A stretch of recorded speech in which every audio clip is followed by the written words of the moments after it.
Do you think time heals all wounds, or some never close? Are you ready for a shocking truth?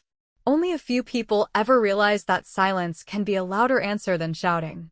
Last night, I was sitting at a long table at my brother Evan's promotion dinner, and I knew I was walking straight into a circus. He had just been promoted to regional director, and the entire extended family showed up as if it was the coronation of some small kingdom.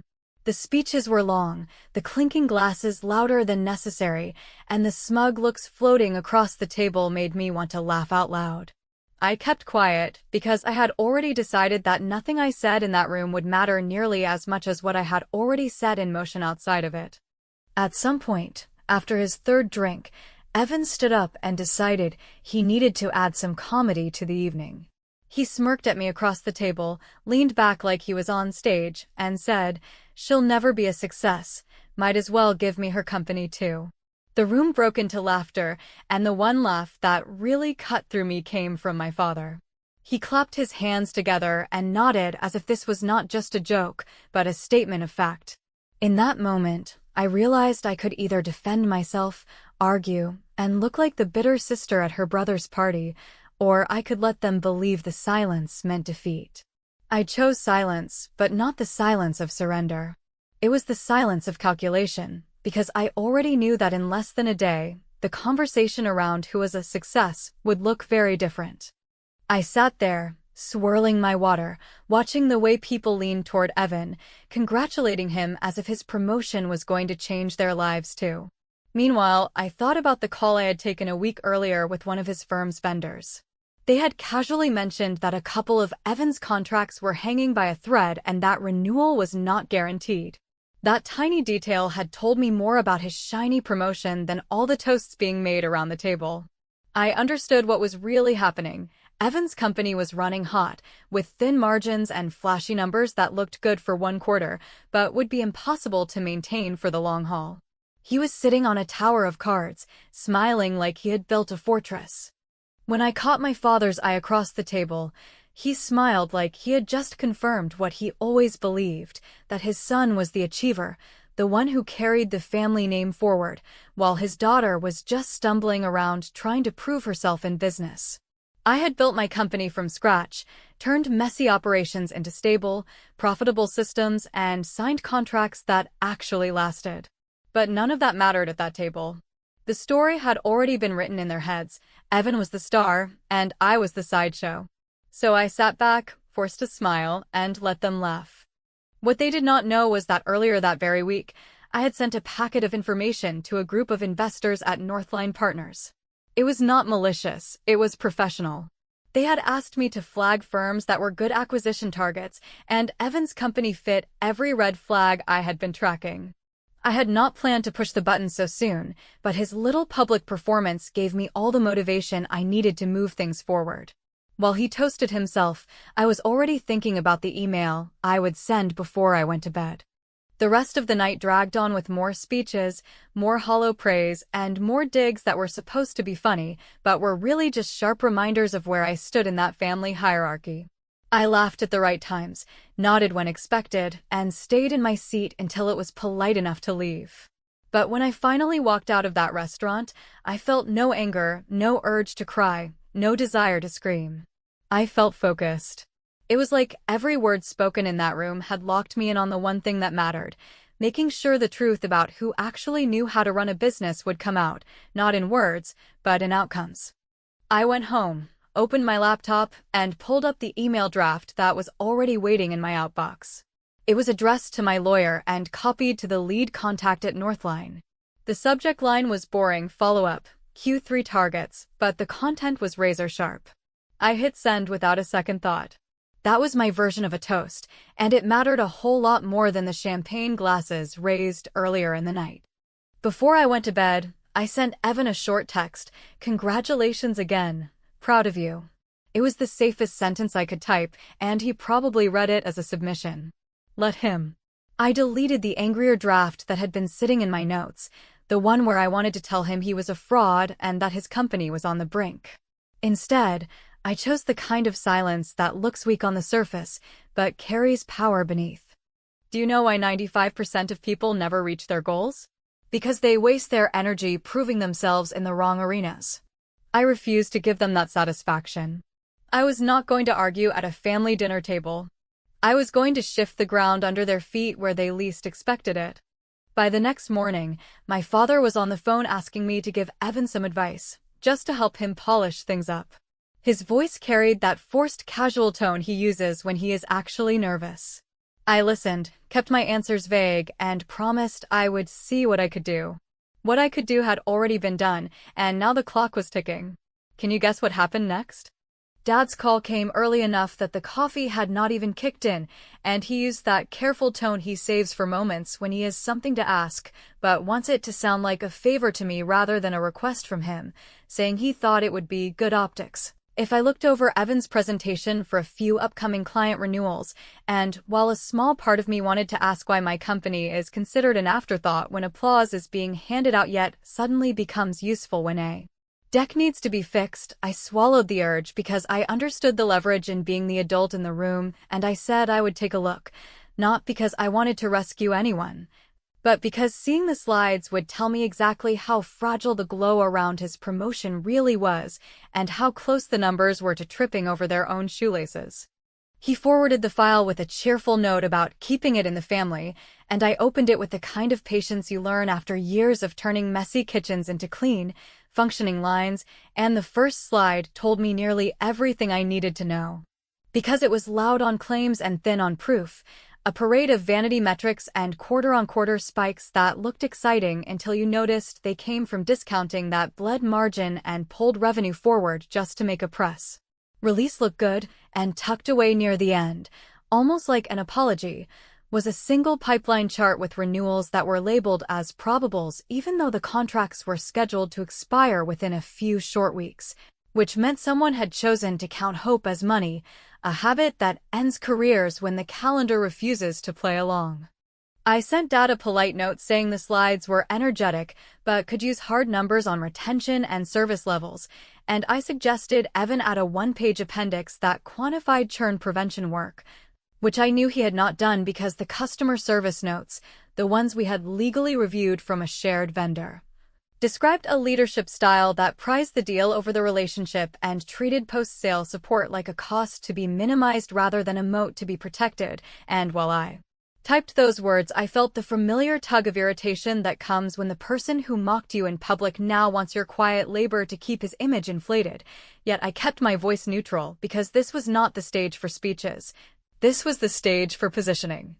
By midday, I stepped out to meet Aunt Elaine, and I did not have to say much beyond a careful summary of the dinner and a line about the deck, because she has a way of hearing the part you do not say out loud, and she stirred her tea, looked at me with that steady, unblinking calm that used to make me sit up straighter at the kid table, and said a sentence that has carried me through worse rooms than any family party: win clean, which to me meant no shortcuts, no leaks, no petty whisper campaigns, only the slow, relentless pressure of facts and timing, applied where it counts and never in a way that poisons the work I will still need to do after the smoke clears. We talked briefly about Northline Partners, not because she wanted details, but because she has long had capital parked there and understands the rhythm of how they move, and I outlined, in broad, ethical strokes, that an operational play could stabilize a shaky portfolio piece if the buyer put real operators in charge rather than cheerleaders, and she nodded once and said she would not involve herself directly, which I knew was both a boundary and a blessing, since the people who try to steer every panel are the ones who crash the machine before it reaches the floor, while the ones who keep their hands off the throttle often control the runway lights. I went back to my office and drafted a memo that used only properly sourced information, drawing strict lines between what my firm had compiled through public filings and vendor chatter that was already circulating in the market and what I refused to touch, which included anything confidential I could have accessed as a sister, and the memo framed the situation in unromantic terms: a sales engine that burns bright and loud, a service operation that limps along behind it, renewals that require trust the firm has not earned, and a leadership team that confuses attention with respect, and I proposed a simple, credible fix in 3 parts: each one designed to be both kind to employees and firm with the habits that had created the mess. With Evan reassigned to strategic projects, reporting to an operator with the authority to say no. While I wrote, my phone buzzed with a short text from Evan, a smiley line about how he knew I would come through, because I always do, and I felt the heat rise in my chest at the casual entitlement dripping from a sentence 10 words long. And I nearly fired back a paragraph about dignity and receipts, yet I remembered what I had promised myself. That silence deployed with precision creates a vacuum the truth will gladly fill, so I put the phone face down and returned to the document that actually mattered, the one that would be read by people who make decisions with signatures rather than applause. I closed the day by sending the memo to Northline's lead with a short subject line that sounded boring on purpose, because the most dangerous emails in business are the ones that do not announce themselves as such. And then I sent a separate note to Dad telling him the deck would be stronger with retention data and a concrete plan for service upgrades, which gave him something rational to repeat to Evan without exposing anything about my other conversations. And as I watched both messages leave my outbox, I felt the familiar click of a lock sliding into place, not a triumphant feeling, but a settled one, the kind that lets you sleep without rehearsing arguments you will never win. Only a slim sliver of people know this move, which is to trade the vanity of being right in public for the quiet leverage of being useful in private. And the payoff only arrives if you can tolerate being underestimated long enough for the outcome to catch up with the plan, which is why, when the call came the next morning from Northline asking if I could join a diligence session as an operating advisor for a potential acquisition they were fast-tracking, I did not smile or gloat or rush to tell anyone. I simply confirmed the time, checked the conflict list twice, and said I would be there. Because in less than 24 hours the room that had laughed at me was about to learn that the conversation had moved to a table where applause meant nothing and execution meant everything. The request from Northline to sit in on a diligence session did not come as a surprise, yet the speed at which they moved reminded me that timing is never neutral in business, because when a quarter is closing and contracts are slipping, decisions get made at a pace that would terrify anyone who believes stability is permanent, and in this case, the firm was balancing on the edge of two different futures. Either it would hold its position with a renewed round of optimism, or it would collapse under the weight of numbers that no longer lined up with the story being told in glossy presentations. I prepared carefully, not because I had anything to hide, but because I knew the optics had to be airtight, so I built walls around my involvement, drawing lines so clear that even if someone later accused me of playing puppet master, the record would show that every piece of information I provided was either public, legally obtained, or grounded in the kind of operational benchmarking I had been doing for years for clients who never cared about my last name. And that distinction mattered more than anything, because I could not afford to give Evan or my father even a shred of ammunition to claim I had sabotaged family for personal gain. The diligence session itself played out over several hours, and the findings lined up almost perfectly with what I had already suspected, which was both satisfying and unsettling, because it proved I had not been imagining the cracks. But it also reminded me that the situation was more precarious than even I had realized, with renewals hanging on thin promises, customer satisfaction metrics that looked like a slow bleed rather than a temporary dip, and an internal culture so focused on quarterly wins that no one had thought about what would happen once the music stopped and the same tired tricks no longer worked. As the Northline team went line by line, I added context where appropriate, careful to never overreach or speculate beyond what the numbers showed. And I watched them nod when I highlighted how discount-heavy sales strategies may deliver impressive growth charts, but inevitably teach customers to expect deals rather than build loyalty. And I could feel the momentum shifting from curiosity about whether the firm was viable to conviction that it was indeed a classic turnaround play, the kind of acquisition where a disciplined operator could strip away the noise and create something durable, provided the current leadership stepped aside from the driver's seat. Meanwhile, on the family front, the contrast between how I was perceived and what I was actually doing could not have been sharper, because Dad continued to send me small notes suggesting ways I could help Evan shine. while Evan himself posted photos on social media of celebratory dinners with captions about building the future, and I found myself almost amused at the gap between performance and reality, because while he posed for pictures, the real story was being written in spreadsheets and contracts that had no patience for his theatrics. The temptation to send a sarcastic message or even drop a hint about what was brewing crossed my mind more than once, but I held back, reminding myself of Aunt Elaine's words, "Win clean." Because the real revenge would never come from humiliating him in public or arguing with Dad in another circular debate, but from letting the process play out in a way that exposed the truth with undeniable clarity, leaving no room for them to spin the outcome into yet another family narrative where I was simply bitter or jealous. What struck me most during that week was how thin the veneer of stability really was, because one look behind the curtain showed a company barely holding together under the pressure of promises it could not keep. And I thought about how many times people like Evan are celebrated for their confidence, their charisma, their ability to sell the story, while people like me are dismissed as overthinkers or background players, even though we're the ones quietly holding the strings that determine whether the machine runs smoothly or breaks apart. By the time the diligence wrapped up, the path was clear. Northline would move forward with an offer, but only under conditions that involved a change in leadership structure. And I was asked for input on how best to present this without triggering panic among employees or vendors, because the worst thing you can do during a transition is create the perception of chaos.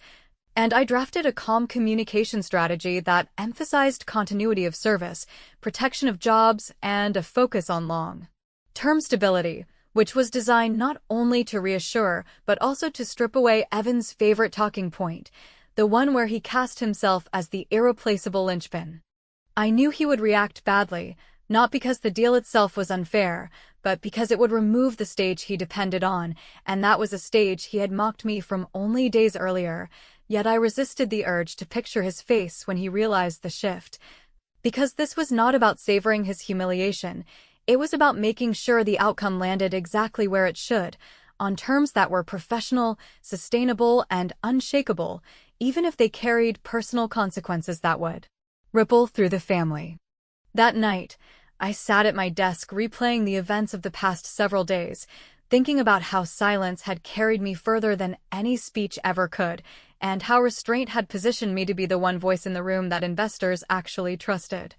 While my brother had been the loudest at a dinner table where nothing of substance was decided, and I realized how different the two arenas truly were, one fueled by applause, the other by execution, and the latter is where victories that last are carved.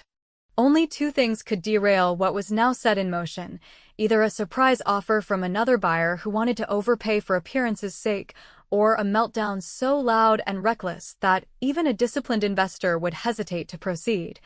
And when I considered which one was more likely, I did not have to think long, because if there was one thing Evan had mastered more than sales pitches, it was the art of self-destruction when someone dared to question his spotlight. The offer arrived faster than even I anticipated, and the terms were written with the kind of precision that told me Northline had already run this play a dozen times before, because they knew exactly how to wrap fairness and urgency and how to make a board feel like it was being given a lifeline rather than a takeover. The number itself was not insulting. In fact, on paper it looked respectable, but the attached conditions made it clear that the days of Evan running the show unchecked were over. The clause that redefined his role into strategic projects with reporting obligations to the new operating chief might have looked harmless to someone scanning quickly, yet I knew it was a velvet cage, the kind that gives you a desk and a title, but strips away every ounce of authority that once fed your ego. The moment Evan caught wind of the proposal, my phone lit up with a series of calls I ignored until his persistence wore me down, and when I finally answered, his voice carried that familiar blend of outrage and entitlement, insisting that I must have engineered the entire thing because who else would know where the weaknesses are? I listened to him rant about betrayal, about family, about loyalty, and when I finally spoke, I used the calmest tone I could manage and told him to stop looking for conspiracies and start looking at the numbers. Because anyone who understood contracts and cash flow would have seen this coming, and if he wanted to blame someone, he could start by blaming his own refusal to take advice when it mattered. Dad joined the chorus soon after, calling me with an almost rehearsed speech about how family should stick together and how I was supposed to protect my brother, not stand with outsiders against Blood. I let him finish, then pointed out that Blood had not stopped either of them from laughing at me when Evan mocked my work in front of half the family only days earlier, and that if they expected me to suddenly become the loyal fixer now, they had misunderstood not only my patience but also my limits. He tried to guilt me by bringing up childhood stories, by painting a picture of sacrifice, but I refused to bend, because I knew this was not about childhood or nostalgia. This was about control. And they hated the idea that I had any hand in a process they could not manipulate with charm or applause.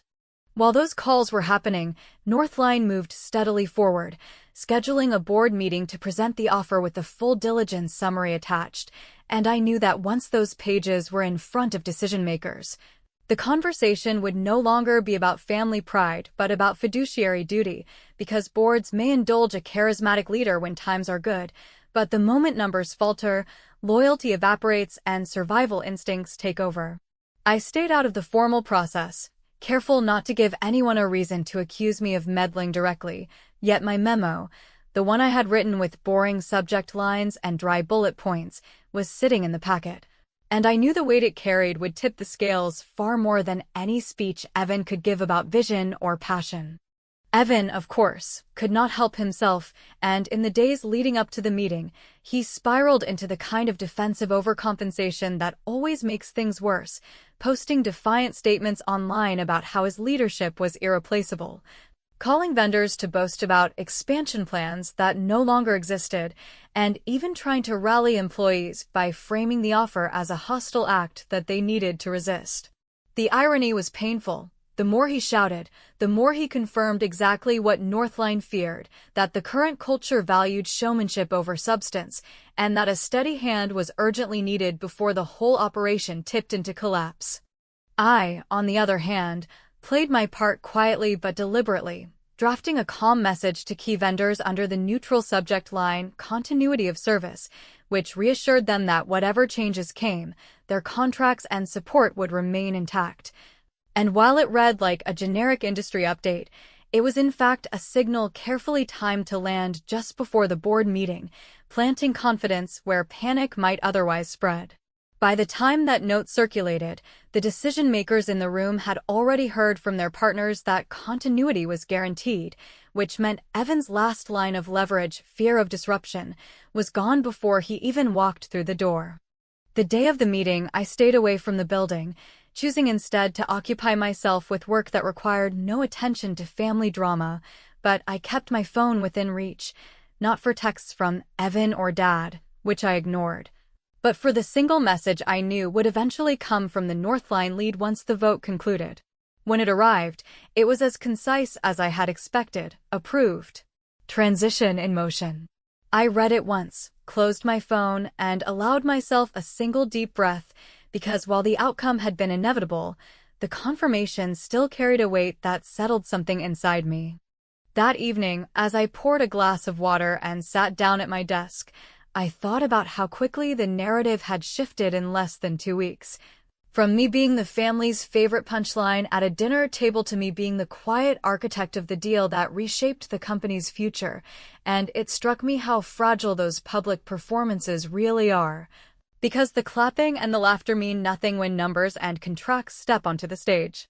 Dad's applause had felt like a final judgment, but in reality, it had been a distraction, while the real judgment was delivered silently by a board that owed him no loyalty and by investors who had no patience for his son's theatrics.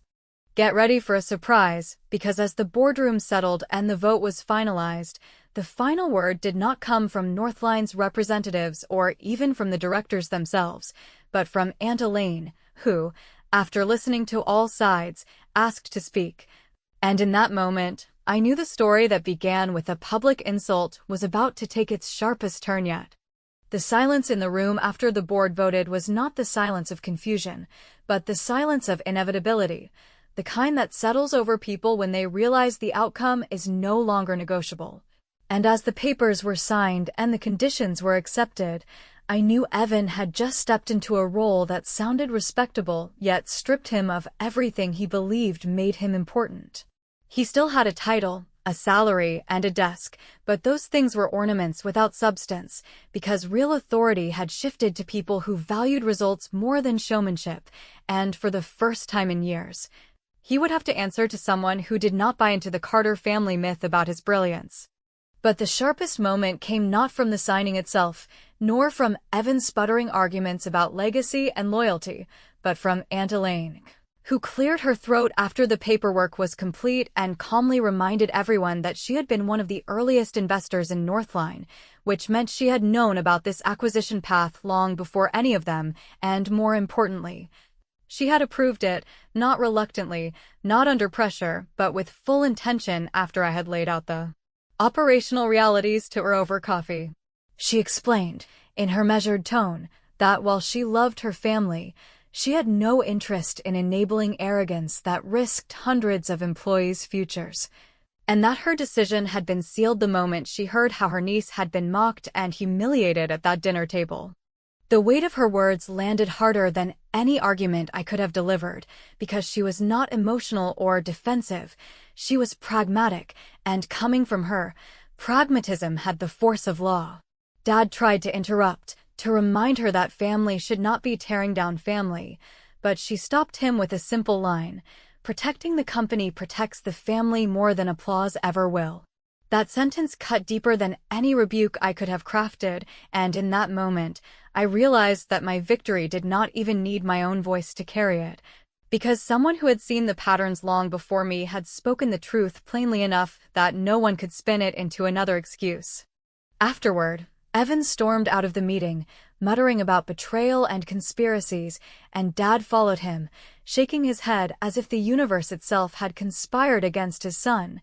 But I stayed behind, speaking quietly with the new operating chief about next steps, ensuring that my small consultancy's advisory role would remain limited and clean, because I had no desire to be accused of profiting excessively from a situation that was already delicate. I wanted the satisfaction of knowing I had influenced the outcome without giving them ammunition to label me as opportunistic, because the real reward was not money, it was the shift in narrative. The permanent rewriting of who was considered capable and who was revealed as reckless. Later that night, when I sat alone in my office, I thought about the strange symmetry of it all, how only a week earlier I had sat at a dinner table as the butt of a joke, with my father clapping as though Evan's insult was an undeniable truth. And how now the same men were walking away with their shoulders slumped, not because I had shouted them down or humiliated them publicly, but because the numbers, the contracts, and the signatures had spoken louder than any argument could. I had not needed to raise my voice, I had only needed to hold my position until the truth arrived on its own terms, and that realization was worth more than any champagne toast could ever be.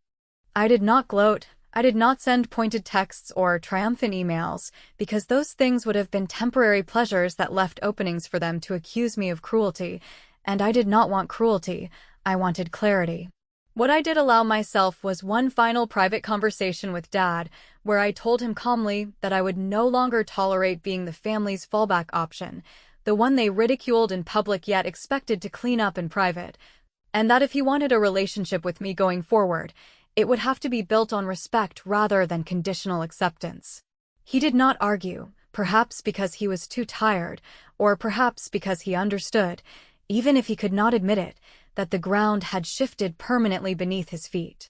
The most satisfying part was not Evan's reduced role or Dad's inability to spin this into another family parable. It was the quiet acknowledgement from Aunt Elaine as we parted ways, when she said, "You solved a problem without destroying a family, even though they won't thank you for it." That sentence carried more validation than any public applause could, because it meant I had walked the line between justice and vengeance carefully enough that the outcome could be respected even if it was resented.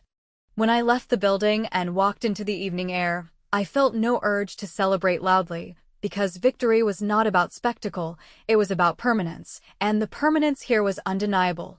Evan's firm was no longer his. Dad's applause had been silenced, and my position had been proven without me having to demand recognition.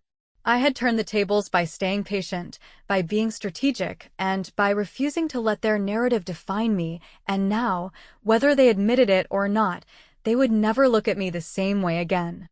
This changes the rules forever, because when they once said I was nothing, the paperwork now said otherwise, and the final question I leave hanging, for myself as much as for anyone else, is whether I went too far or whether I finally stopped pretending. The truth is simple.